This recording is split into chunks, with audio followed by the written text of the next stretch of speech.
Vande Mataram, Jai Hind, friends. In last lecture, we tried to understood the relation between electric current and voltage with the help of Ohm's law. Now, the most and last important topic of your electricity, that is the resistance. So we will try to understand this. Okay, already I have written the heading here, the resistance of a system of resistors. Okay, and in this we will understand the two concepts. One is the series connection and second is the parallel connection. How both are different with each other. Let's try to understand it. इसके बारे में हम लोग सोचते हैं. ठीक है, कुछ आप लोगों को इंफॉर्मेशन शेयर कर रहा हूँ मैं यहाँ पे.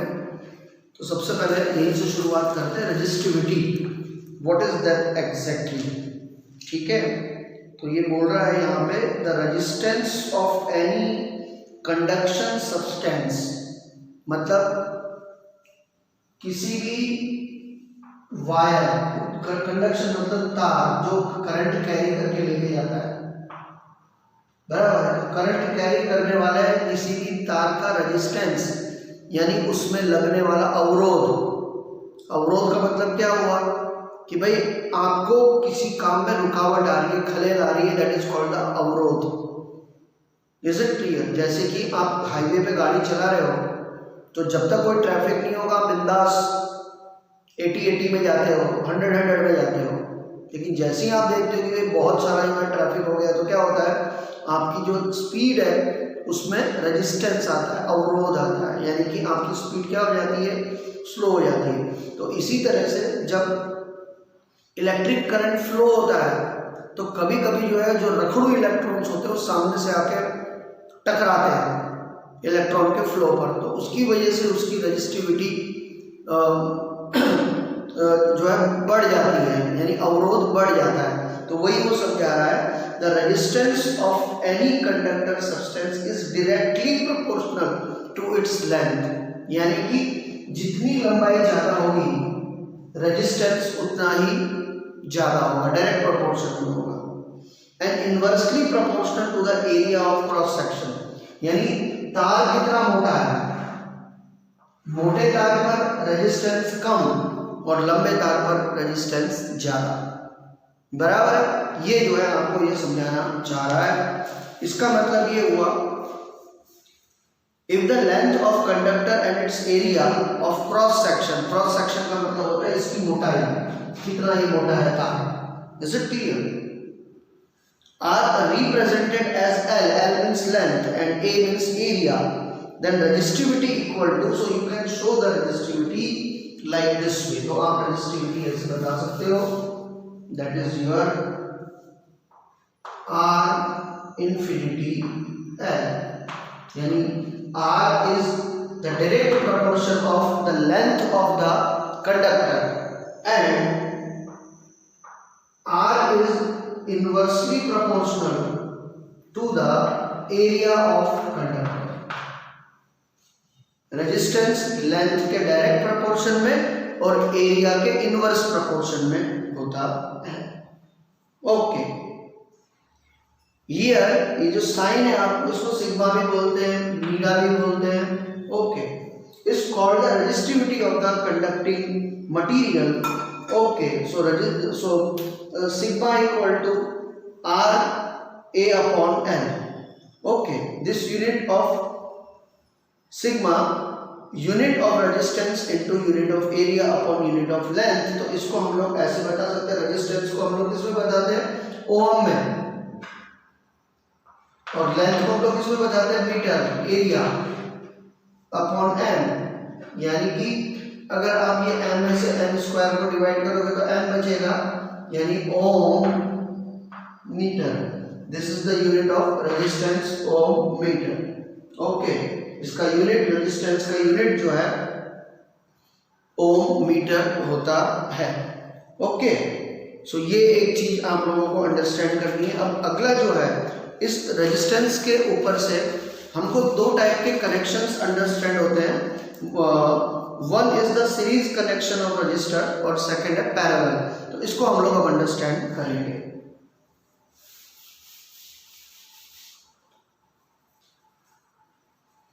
Okay, you will see the various registers connected together in a complex manner। कभी कभी अगर आप रेडियो वगैरह ओपन करोगे ना तो उसमें आपको ऐसी एक पूरी की पूरी प्लेट रेजिस्टेंस की आपको दिखाई देगी। वो क्या करती है, वो आने वाले इलेक्ट्रिक के जो झटके होते हैं, बराबर है, वो उनको कंट्रोल करने में, वोल्टेज कंट्रोल करने में मदद करती है, बराबर है, ताकि करंट का जो है फ्लो मेंटेन रहे। These register magnitude in the instrument radio control the current in the different circuit। वो करंट को कंट्रोल करने का काम करता है, दूसरा और कुछ नहीं।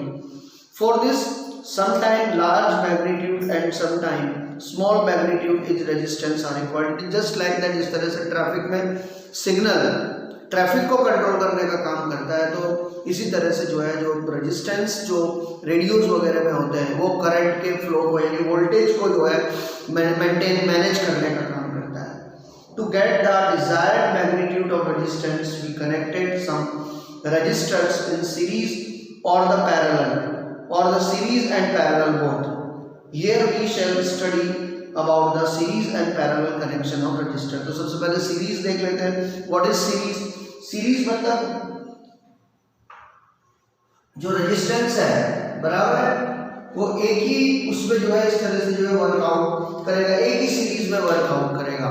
बेस्ट एग्जांपल अगर आपको मेरे को देना हो तो दिवाली में आपके घर में वो जो आप लूम्स लेके आते हो इसकी लाइट की, बराबर है, तो वो जो आप चलाते हो तो वो उसमें जो है जो कनेक्शन होता है that connection is the series connection.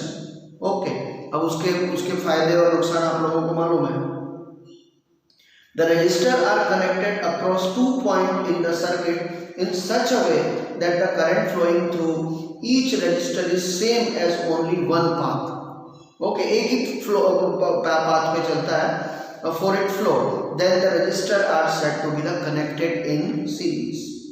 Okay, और वहाँ पर वोल्टेज का proportion total voltage equal to V equal to V1 plus V2 plus V3 ऐसे चलेगा पूरा का पूरा, ठीक है। सो ओम्स लॉ क्या बोलता है? तो ओम्स लॉ जो है ये बोलता है R1 voltage drop cross V1 equal to IR, फिर R2 equal to V2 equal to IR2, यानी कि total current equal to IR1 plus IR2 plus IR2, यानी कि टोटल वोल्टेज जो है वो जो है इन सभी रेजिस्टेंस का जो है कॉम्बिनेशन होगा। From this we can say the equivalent resistor R can be obtained in the summation of all the resistor connected the series। Okay, so we shall note some important point about the series connection first। In this type of connection the current flow through each resistance is same। हर एक resistance में एक type का जो है flow रहेगा, कोई उसमें आपको ऊपर नीचे देखने को मिलेगा नहीं। अच्छा, the total voltage drop across the all the resistor connected in the series equal to the sum of the voltage drop। जितना वोल्टेज जा रहा है, समझो 200 वोल्टेज है तो वो 200 वोल्टेज इक्वल टू इन सब के एडिशन के बराबर होगा। Is it clear? Sum of the drop of cross resistor and magnitude of equivalent resistance is always greater than the largest resistance। Okay, तो और इसका जो है नुकसान सबसे बड़ा ये है कि अगर सीरीज में से एक जगह में भी वोल्टेज ड्रॉप होता है, बाकी आगे की सारी सीरीज ठप पड़ जाती है, बराबर, फिर आगे जो है सप्लाई जो है टोटली रुक जाती है। ये इसका सबसे बड़ा डिसएडवांटेज है। अब हम लोग देख रहे हैं पैरेलल कनेक्शन ऑफ रजिस्टर। देखो, when more than one resistance is connected across 2 points in a circuit, each more than one path are available। मतलब alternate path available रहता है, मतलब अगर ये रास्ता नहीं तो दूसरा रास्ता। For the current to flow the voltage drop across these ends, each resistor are same, then the resistor are to be said the connected in parallel between these 2 points। आप लोगों ने ये चीज़ आपके घर में देखा होगा, कभी कभी ये होता है कि भाई हाई वोल्टेज की वजह से जो है कोई एक डिवाइसेस अगर बंद हो गया, एक कनेक्शन बंद हो गया तो दूसरे कनेक्शन तो चालू ही रहते हैं। एक रूम में कुछ प्रॉब्लम हुई तो दूसरे रूम का पंखा तो चालू ही रहता है, तो वो पैरेलल सीरीज की वजह से होता है, ठीक है। और पैरेलल सीरीज आप लोगों को यहाँ पे मैं भी ड्रॉ करके दिखाता हूँ किस तरह से पैरेलल सीरीज का सर्किट बनता है। देखो जरा,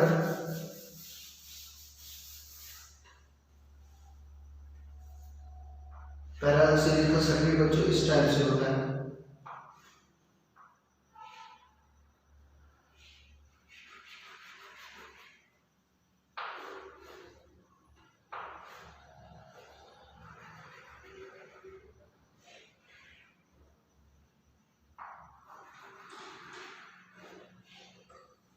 ओके, इस तरह से जो है सर्किट बनेगा। एक्चुअली दो मिनट जरा ढंग से बना देता हूँ उसको।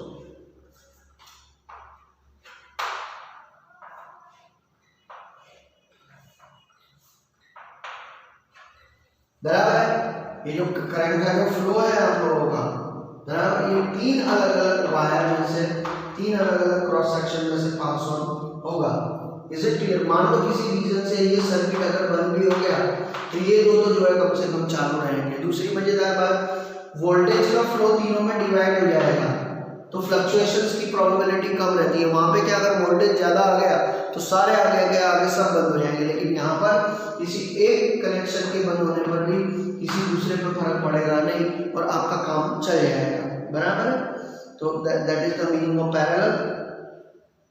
So here R1, R2 and R3 shown connected parallel across between A and B. बराबर है? ठीक है। ये रेजिस्टेंस है R1, ये R2 और ये R3 and connected point B. The electric current I at the point A is divided into three parts. देखो यहाँ से जो है ये जो I करंट पास हो रहा है तीन पार्ट में डिवाइड हो गया, L1, L2 and L3.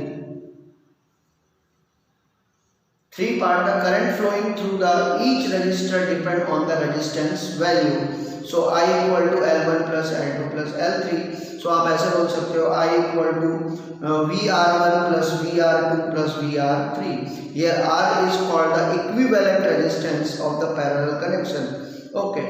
We shall note the following point in the parallel connection series. The reciprocal of equivalent resistance R is equal to the sum of reciprocal of individual resistance. Second, the voltage drop across each resistor remain the same. The sum of the current flow through the each resistor equal to the total current flowing through the circuit, and magnitude of equivalent resistance is always smaller than the smaller resistance. देखो वहां से और यहाँ पे ये फर्क है, ठीक है।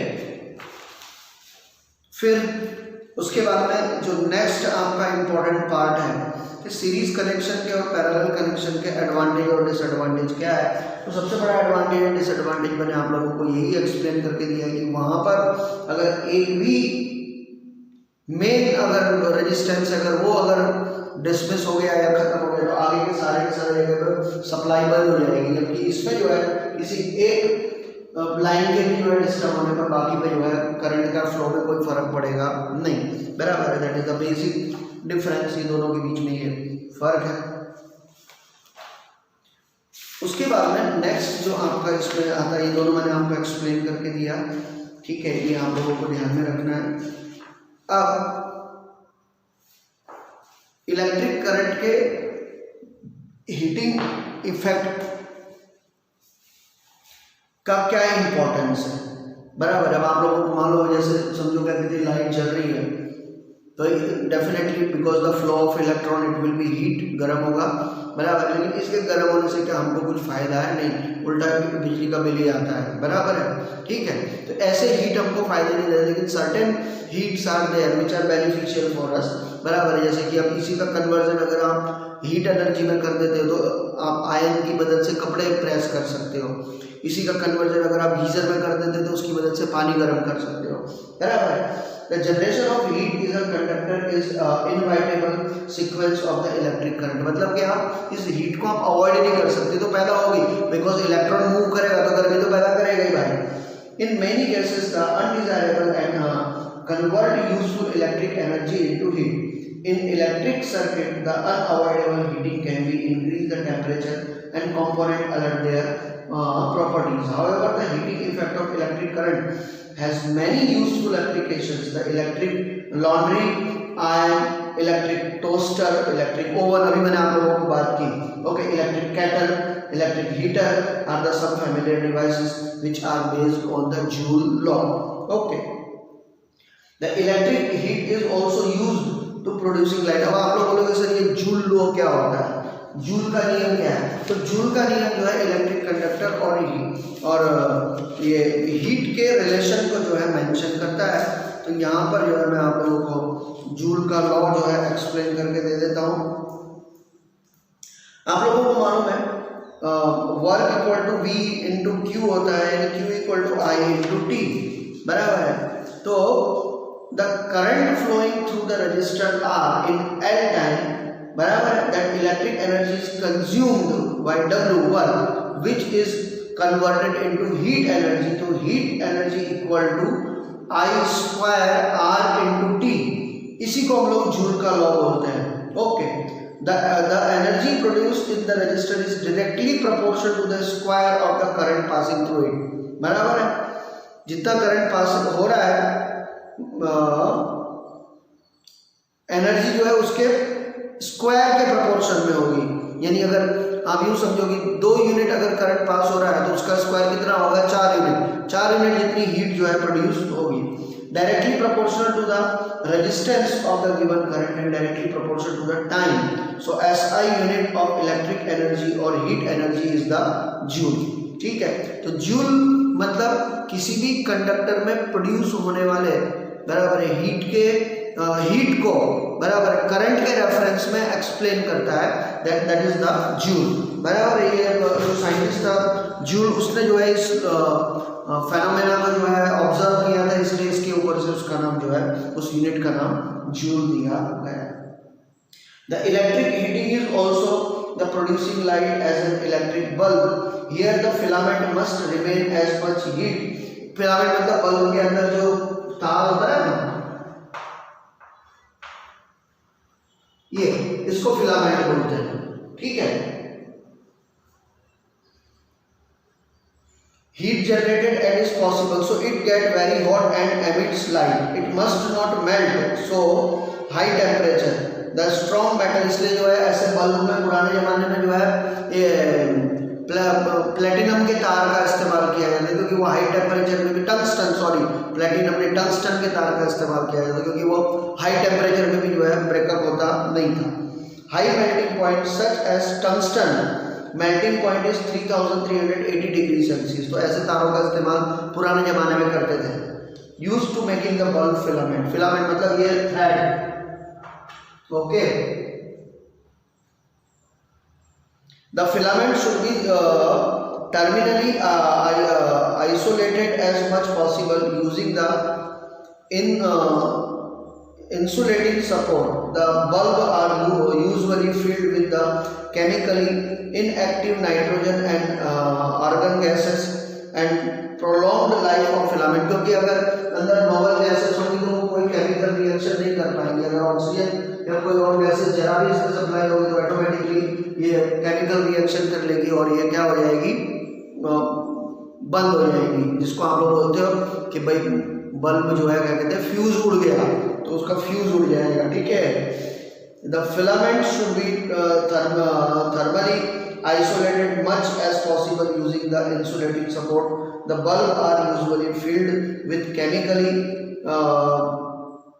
inactive nitrogen and argon gases to prolong the life filament. Most of तो ये सब चीज़ों की बच्चों जरूरत भी नहीं है, तो एलईडी बल्ब वगैरह सब आ गए, ये पुराने ज़माने की बात थी, बराबर है। अफसोस ये होता है कि आपको ये सब सिखाते हैं लेकिन साथ में ये नहीं बताते कि भाई अब ये टेक्नोलॉजी अब आउटडेटेड हो गई है। अब नोट और प्रिंसिपल अभी भी यूज़ है, लेकिन अब इन टेक्नोलॉजी का आज के ज़माने में कोई यूज़ नहीं, क्योंकि जो बल्ब वगैरह आ रहे हैं वो इन प्रिंसिपल से कई आगे बढ़ चुके हैं। समझ में आ रहा है कि नहीं आ रहा है, ठीक है। Another common applications of Joule heating is the fuse used in electric circuit.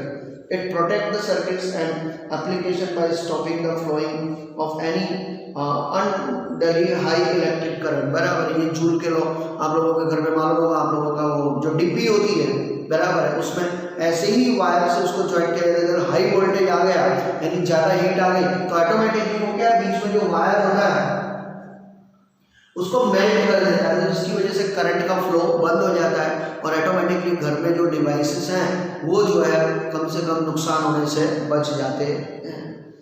Another common application of Joule heating is the fuse used in the electric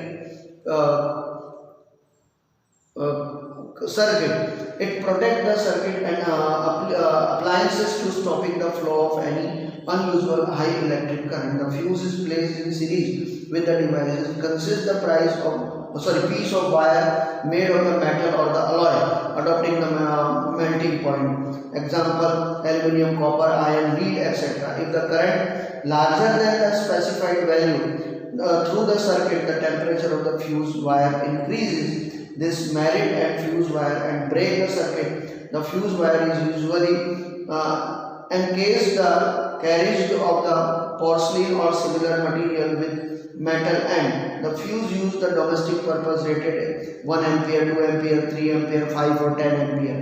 For an electric iron which consume 1 kilowatt electric power operated at 220 voltage current.